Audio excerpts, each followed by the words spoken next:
Okay, greetings everyone. Welcome to Gerard Black in the Philippines with the Truth. I'm going to welcome you to my channel,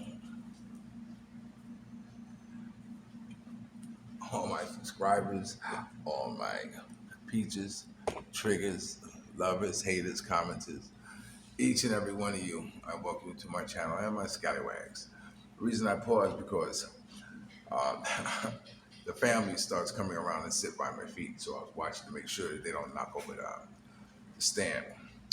You know, come on, Ghost, don't come here and start playing. Go. And yesterday I went to the doctor. I went to the hospital, had a battery of tests made.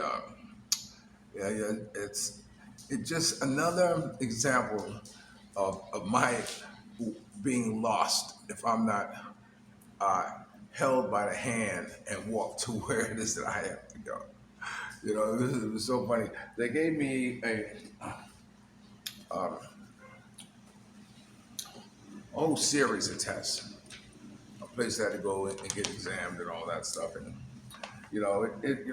and what's funny, you have two arms, and where they draw blood from. This arm is the only arm I use for needles. You know, this arm is a virgin arm. I've never had a needle in this arm, and for the life of me, I guess because you're living in New York and living the type of life I've lived, I never wanted anyone to be able to look at my arm and confuse me with activities that I didn't partake in. So whenever I donated blood, and I've donated a lot of blood, or whenever I had to have blood drawn, it was always from my left arm. So yesterday, the young lady took the blood. The botanist, she took the blood, and I'm walking in. Someone says, "You're bleeding." I looked, and all this blood it's just dripping and dripping. I looked, I had a whole trail of blood where my arm was just leaking. So I had to go back and hold your arm up. Oh, he said, "You forgot to tell me that." You know what I'm saying? So I ended up bleeding quite a bit, and then I went to have sonograms, of my internal organs. And then there was one point where I had to.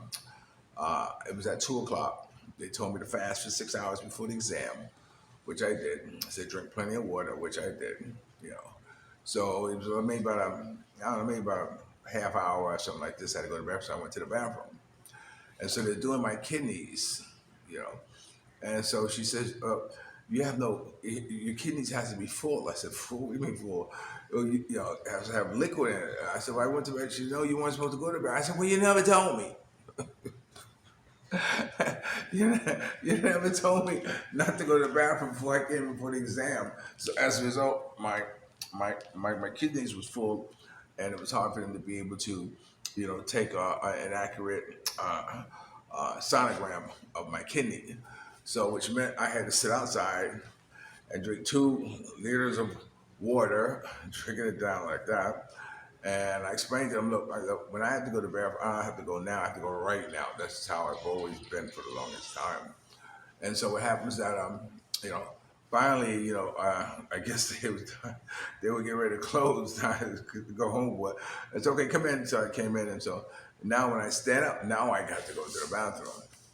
And so anyway, I'm laying down on the table and they're pressing and pressing. I said, "Look, darling, is there a bathroom close by?" I said, "Yes, one right there." I said, "Okay, you gotta make this quick because when I got to go, not now, but right now." So to make a long story short, they were able to finish up the exam, and I was able to hop off the table and jump into the bathroom and urinate, which was a total relief for me. I still have one more test I got to do. It's on the 8th. I guess it has to do with my heart and what have you. But it felt good. It felt good. Finally get a full examination of me, So, of what's going on inside me. What they were doing the sonogram and all this. I said, "Everything okay?" What she say? She put it away. She didn't make everything hunky dory. She kind of, I said, "The problem." She said, "No, no, no." I said, "Nothing serious." I said, "Oh, really?" How can you tell me that you have some problems, but nothing serious? I said, "Oh my God." what a thing to tell us someone sitting on an examination table. You have some problem, but nothing serious. Oh my God! So now I gotta wait to see my doctor to get the full explanation of or a breakdown of what's going on inside me. So, which was kind of good. I also got my. I meant to show it to you because it's a very unique card. I got my Visa card. You know, my Visa card, permanent Visa card, which is a very pretty thing. It was done by biometric. It's a biometric card, and this is the one that we had to go to Iloilo. If you remember it back, we had to go to Iloilo to get it. And this was like when Mia was maybe about 3 months, 4 months pregnant, and so you know, and waiting and waiting, and I wanted to go back to the States before the baby was born, but I wasn't able to because I didn't have my passport or anything like that. So now I got it and get everything done. So now I'm able to go back and forth. So now I'm also filing for papers for Duchess. As as mildly dependent. Now I can contact Social Security, and let them know I have a child, outside the country here like this, and what have you. And being that now, if they schedule an appointment for me, which was always thing I was hesitant about because nothing's for sure. I mean, nothing is permanent. Nothing lasts forever. Each month, I'm waiting for that check not to come in. For whatever reason, and then they say, well, you have to come into the office, and then I always want to be in a position where is that if I have to go, I can go and come back. Far too many times, like um, uh, people screw up somehow or another. I just heard that they took some brother's passport away. You know what I'm saying? And why, I don't know. They said he overextended his visit. Well, if you overextend a visit, you just pay the overage is no problem.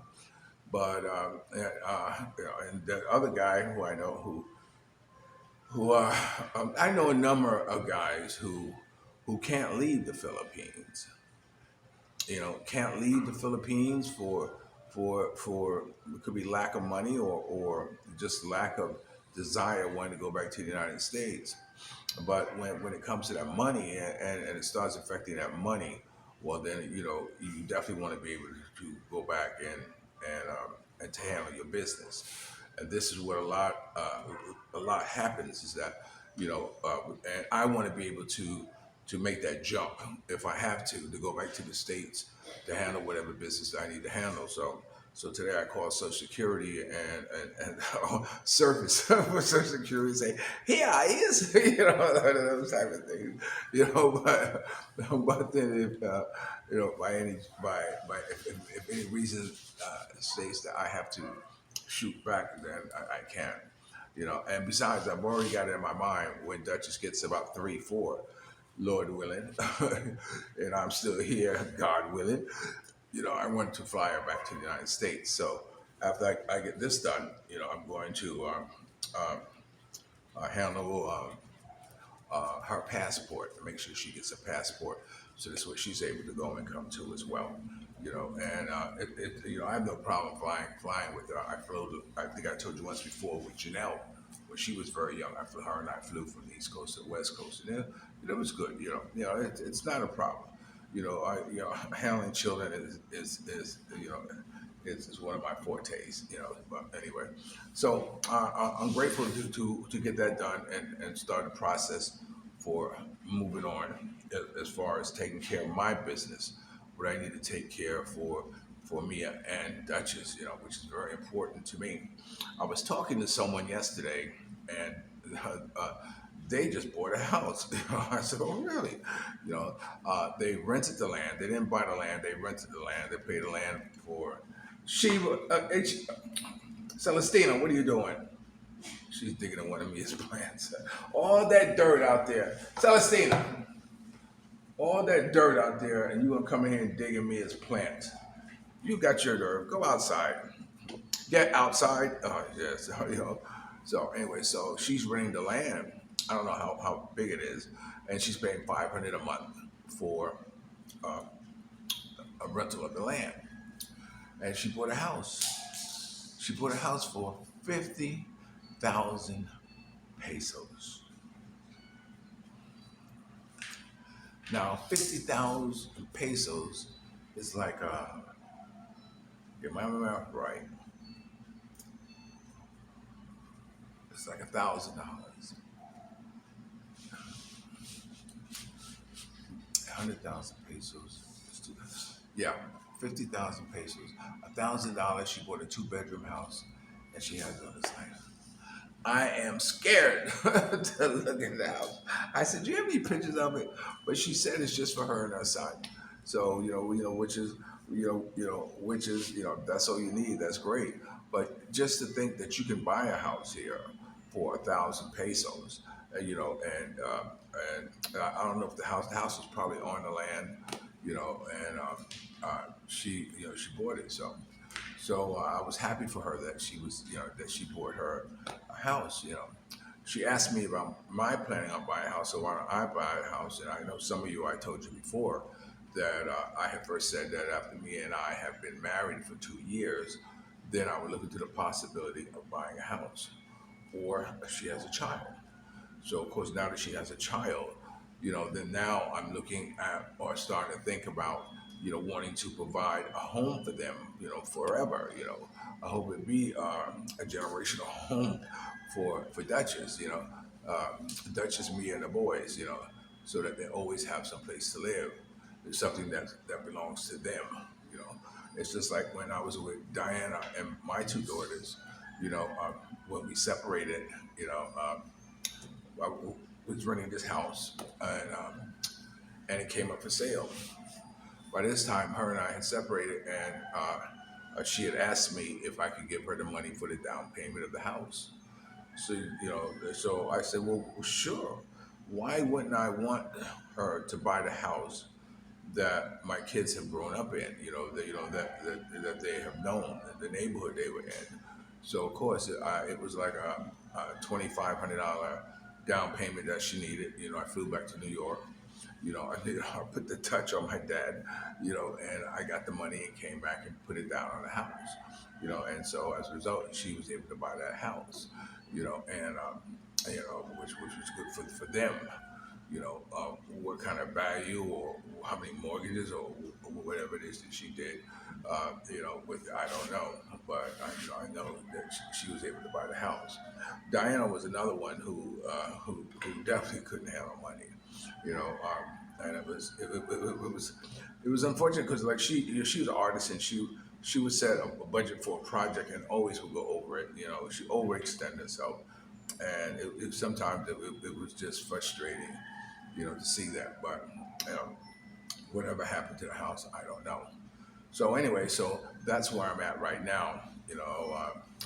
Uh, I have. I was going to read a couple of no comments because some of you have commented on a couple of my videos, and of course I got to this, so I didn't do calling all comments.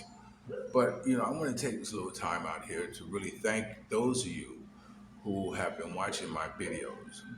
I know my viewership is like 37 or something like that, or nothing really high, to really compare to the other bloggers or what have you. And if I wasn't thick-skinned, I could say block it. What's it all for? But it's not about that. And it's just like who was it? I don't know. It was Rag Jeremiah or someone that said it was very good. I said that I was talking about how sometimes it's lonely, but he says, yeah, but you have us to talk to. And I said, yeah, you're right.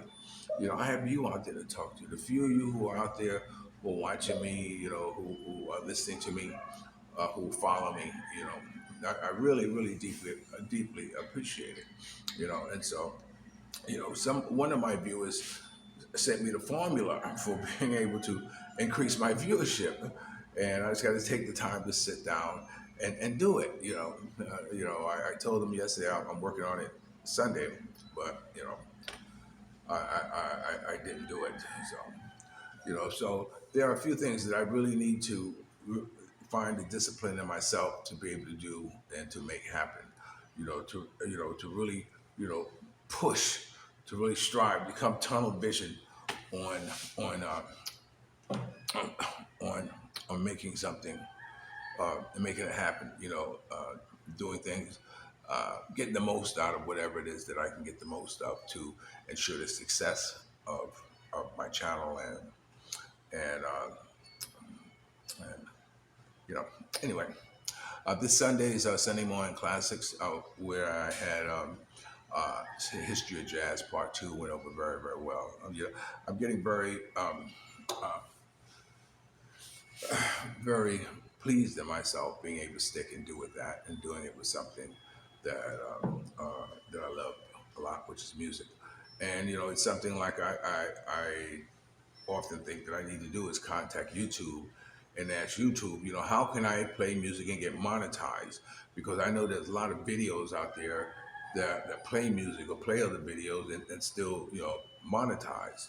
So there must be some way or some, fee that I have to pay or copyright so I can be able to do that. So that's also something else I need to look into. All right, with that being enough said, I just wanted to throw this little heart to you to let you know how I feel, of what's going on, and how I appreciate you. So you're watching Gerard Black in the Philippines with the truth. Remember, dreams are nothing more than plans awaiting action. Never disrespect the elder, always pull someone up.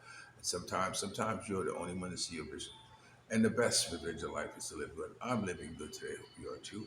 And if you're lucky enough to have a woman like Ollie Woodson formerly singing the Temptation One song, treat her like a lady. And ladies, if you're lucky enough to have a good man like me, make him feel like a king and never say no.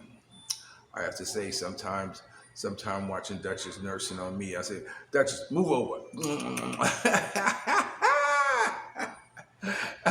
Sometimes I think I'm part Filipino by all the Filipino breast milk I've drunk since I've been here. Okay? I love you like a love song, baby. I'll talk to you later. Peace.